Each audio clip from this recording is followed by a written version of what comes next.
Hi everybody, it's Julie here, and I'm really excited to sit down and talk to you a bit before I show you my process for this Monday. Usually I just show you my process, I talk about it, I write about it on my blog, and I do that in hopes that I will inspire you to tell stories.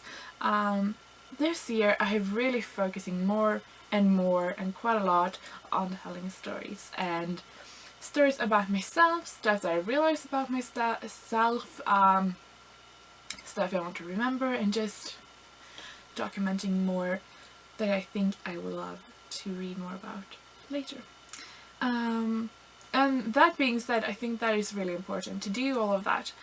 And looking back on the album now, from when I started this more deep process in January, I'm really happy with the results so far. And I have a few more layouts and a few more ideas that I want to share with you later, especially on scrapbooking the hard stuff, which I have been doing for quite a while, and I haven't shown everything because it is hard. Another thing that is hard, changing the subject smoothly, is scrapbooking just photos. I have found that the more I try to scrapbook the stories and started with the story, I like those layouts better because I sit down and really think about them before I do them.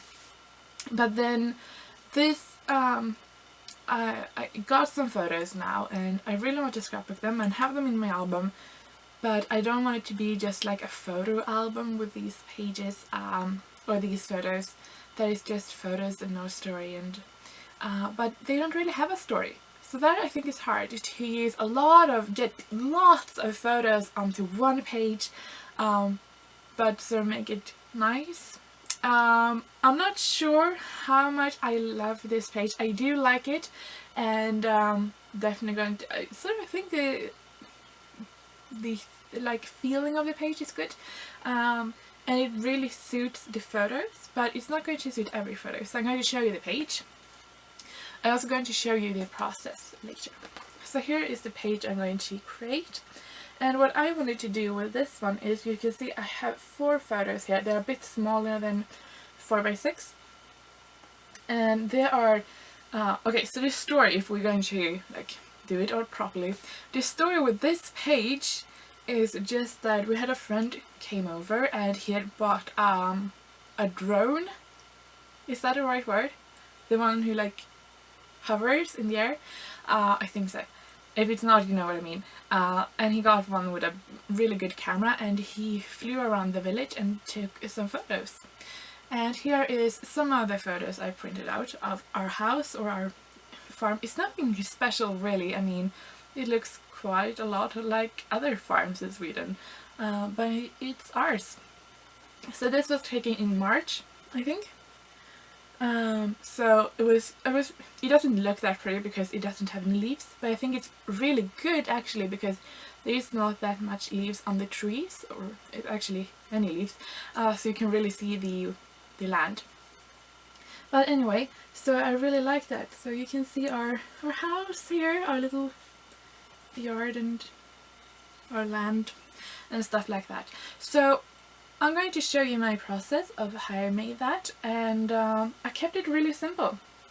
So I chose the colors, the craft, and this leaf paper to bring out the natural feel of this place, and also some flowers, even though it's not in season, but I wanted something to frame the page, and then kept the journaling and title quite easy. So I hope that you like this page and it gives you some ideas on how you can scrapbook quite simply, but you get a lot of photos onto one page. So the layout. I started with some craft paper and then cut this leaf paper that I layered, and then I cut a mat to 11 by 8, I think, and put my photos on that. So I stitched those down because I know that was the base I want to do, and then I decided to put in, I wanted to have some photo corners, and then I decided to go all out and put gold on it. I know, I hardly ever use gold photo corners because it looks a bit glitzy, but here, since it isn't that much on the page, I thought that, hey, you know what, gold. The letters I'm using for my title, I put them down because I stitched over them because the glue is so, are from Maggie Holmes' Shine.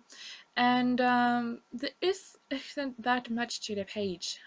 If you just want a really simple, like, simple page or simple recipe to follow, this is really simple. But of course I couldn't just settle with that, you know, that's not...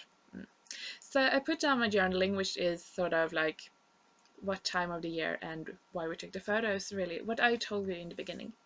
So I really want to add some more because right now it's fine. I mean, the craft and these sort of white and green pattern paper really brings out the nature and the colors of my photos, but I want a bit more and something to really frame this layout. I couldn't put anything too big on the page because the photos take up such a big space and I still want that to be the thing. I think that the more photos you put on a layer, the harder it is to actually see them, you know? So I'm a bit cautious about that. So what I decided to do is put down in the bottom left and the top right corner some fabric tape, and I'm going to use that to sort of anchor my flowers. So I have these flowers are cut out from a piece of paper from the Wildflower collection by We Are Memory Keepers, and I'm not going to use a whole, but I'm going to use them in different and layer them so that sort of frames the layout. So in all, it's a really simple page. It took really really short amount of time to do it. And I think if you want to create this and you have a lot of photos like this of our house or something, it's really easy to make madam on cardstock and then just a plain background. So I hope you have liked this video and that you will come back soon.